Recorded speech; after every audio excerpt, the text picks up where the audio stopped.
प्रिय विद्यार्थियों, मैं सुमन, सहायकाचार्य हिंदी, राजकीय महाविद्यालय पिड़ाव।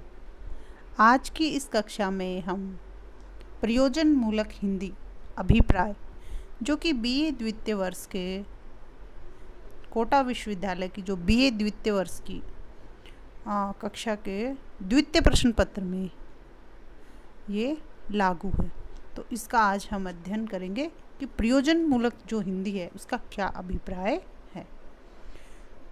प्रयोजन शब्द का अभिप्राय ही उद्देश्य अथवा लक्ष्य होता है, और जब प्रयोजन के अंत में मूलक होता है और उसे भाषा के विशेषण के रूप में प्रयोग किया जाता है, तो प्रयोजन मूलक भाषा का अभिप्राय उस भाषा से होता है जो किसी उद्देश्य विशेष से संबंधित हो। वास्तव में भाषा का प्रयोजन सदैव ही विचारों की अभिव्यक्ति होता है, वह भले ही मौखिक हो या लिखित हो, उसका निश्चित ही कोई ना कोई प्रयोजन होता है। अतः प्रयोजन मूलक भाषा से अभिप्राय किसी विशेष प्रयोजन के लिए प्रयोग होने वाली भाषा से होता है। वह प्रयोजन सापेक्ष, सीधा और स्पष्ट होता है, और वह उतना ही अर्थ भी देता है जितना कि अभिष्ट। यही प्रयोजन मूलक भाषा का अभिप्राय है। इसका आशय यह नहीं है कि किसी भाषा का प्रयोजन मूलक जो स्वल्प है उस भाषा के मूल रूप यानी शब्द संरचना, पदावली या अन्य व्याकरणिक रूपों से भिन्न होता है, बल्कि भाषा के इस व्यापक रूप के अंदर ही विद्यमान रहता है, उसके विविध क्षेत्रों में प्रयोग के आधार पर निर्मित होता है। इस दृष्टि से हिंदी का जो प्रयोजन मूलक रूप में वही भाषा रूप होगा जो अनौपचारिक है, पर विविध प्रयोजनों के लिए उसके प्रयोजन मूलक रूप को ही ग्रहण करेंगे। इसलिए इसे व्यवहारिक भाषा भी कहा जाता है।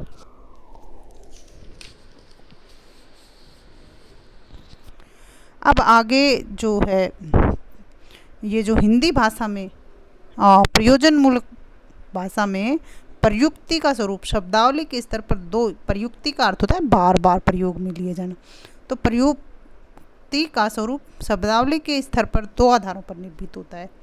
किस किस आधार पर?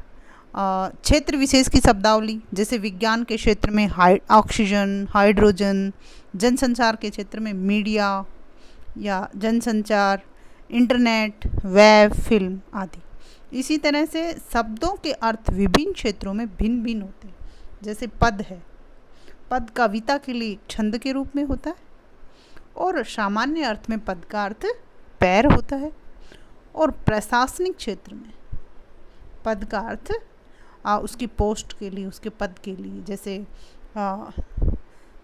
व्याख्याता, सहायकाचार्य, सह आचार्य, अध्यापक, प्रधान अध्यापक, प्राचार्य, तो ये पद के लिए प्रयुक्त। तो एक शब्द पद ही उसके किस तरह से अलग अलग क्षेत्र में अलग अलग अर्थ निकले, कि एक जगह पद का अर्थ छंद है, एक जगह पद का अर्थ पैर है, और एक जगह पद का अर्थ स्थिति है, उसका पोजीशन है।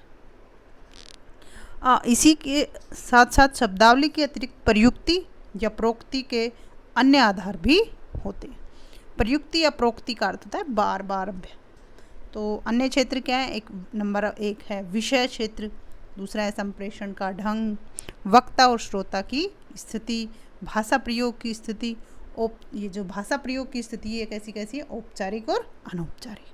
अब इनके बारे में थोड़ी थोड़ी चर्चा करते हैं कि विषय क्षेत्र क्या है। तो भाषा का प्रयोग जिस भी विषय क्षेत्र में किया जाए वह विषय विशेष या संदर्भ विशेष ही भाषा के स्वरूप का निर्धारक होता है, और उसी प्रकार की शब्दावली और वाक्य संरचना भी होती है जो उसकी सार्थकता और परंपराबद्धता दर्शाता है। जैसे न्यायालय की भाषा हो, क्लास में पढ़ाने की भाषा हो, आपस में बातचीत की भाषा हो, तो इन सब में जो विषय का क्षेत्र है वो अलग अलग होगा। हम आपस में बातचीत करेंगे तो हम अपनी जो वहीं की क्षेत्रीय भाषा है उसमें बातचीत करेंगे, और हम अगर क्लास में पढ़ाएंगे तो क्लास में शुद्ध हिंदी में बातचीत करेंगे, और अगर दूसरी जगह अगर हमारी बातचीत होगी तो वो अलग अलग तरह के होगी। तो ये भाषा का विषय क्षेत्र है। जैसे कि अभी थोड़ी देर मैंने बताया ना कि जैसे विज्ञान के क्षेत्र में ऑक्सीजन, हाइड्रोजन, जनसंचार के क्षेत्र में मीडिया, तो ये सब क्या है, भाषा के विषय क्षेत्र हैं, प्रयोजन मूलक भाषा के। अब आता है संप्रेषण का ढंग। संप्रेषण का ढंग भी प्रयुक्ति का बार बार जो प्रयोग में लिया जाता है उसका स्वरूप निर्धारण करता है, या भाषा का स्वरूप निर्धारित करता है।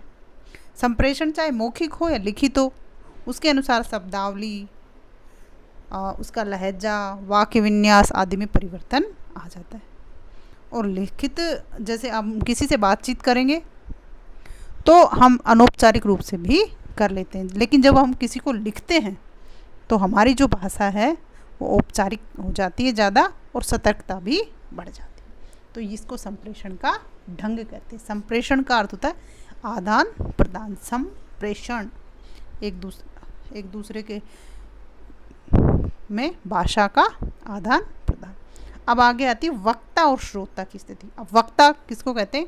वक्ता कहते हैं बोलने वाले को, श्रोता सुनने वाले को। तो संप्रेषण लिखित हो या मौखिक हो, उस पर इस बात का प्रभाव भी होता है कि कौन किससे बात कर रहा है, किस समय बात कर रहा है और किस संदर्भ में बात कर रहा है। जैसे कोई गंभीर मरीज है, या कोई नेता भाषण दे रहा है, या कोई व्यक्ति अपने दोस्त से बात कर रहा है, या फिर जैसे कोई क्लास में पढ़ा रहा है, तो इन सब स्थितियों में जो भाषा का वाक्य विन्यास है, वहाँ का लहजा है, वो अलग अलग होगा, उसके भाव भी अलग अलग होंगे।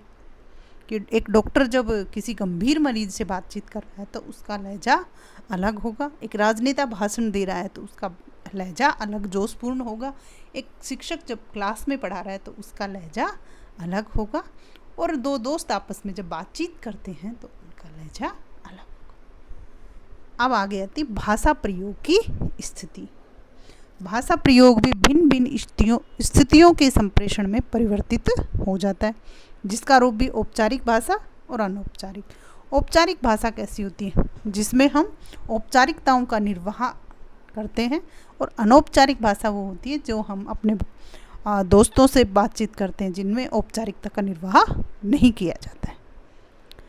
जिसका यदि डॉक्टर अपने सहयोगी से किसी रोगी के उपचार के संदर्भ में जैसे औपचारिक भाषा, शब्दावली, वाक्य विन्यास का प्रयोग करेगा, और अपने सहयोगी मित्रों के साथ ही चाय पान करते समय अनौपचारिक शब्दावली का प्रयोग करेगा। यह आपको समझाने के लिए है कि एक डॉक्टर जब अपने डॉक्टर मित्र से ही किसी मरीज के संदर्भ में बातचीत करेगा तो उनका जो भाषा प्रयोग की स्थिति है वो कैसी होगी? औपचारिक होगी। और वही डॉक्टर जब चाय कैंटीन में एक दूसरे के साथ बैठकर चाय पिएंगे तो उनकी जो बातचीत है वो अनौपचारिक होगी। लेकिन यह अनिवार्य नहीं है कि उक्त चारों आधार भाषा की हर प्रयुक्ति के संबंध में बराबर की मात्रा में लागू, इनमें अंतर भी देखा जा सकता है। यह कहना उचित होगा कि वर्तमान जीवन संदर्भ में किसी समाज का विकास जिन क्षेत्र विशेषों में होगा उससे संबंधित भाषा की जो नई प्रयुक्तियों का विकास भी होगा।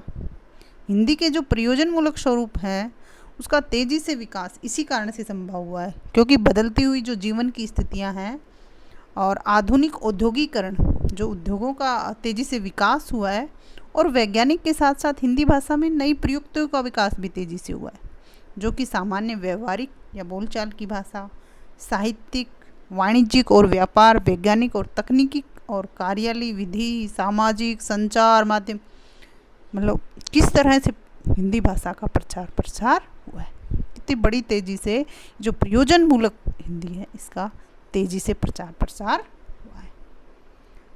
तो आज के वीडियो में इतना ही, और नेक्स्ट वीडियो में हम जो प्रयोजन मूलक हिंदी है उसकी प्रासंगिकता कि प्रयोजन मूलक हिंदी आज की हमारी आवश्यकता बन गई, किस तरह से उसकी प्रासंगिकता है, आज के प्रसंग में किस तरह से प्रयोजन मूलक जो हिंदी है वो आज की हमारी आवश्यकता बन गई है, उसके संदर्भ में हम अगले वीडियो में चर्चा करेंगे। तब तक के लिए धन्यवाद।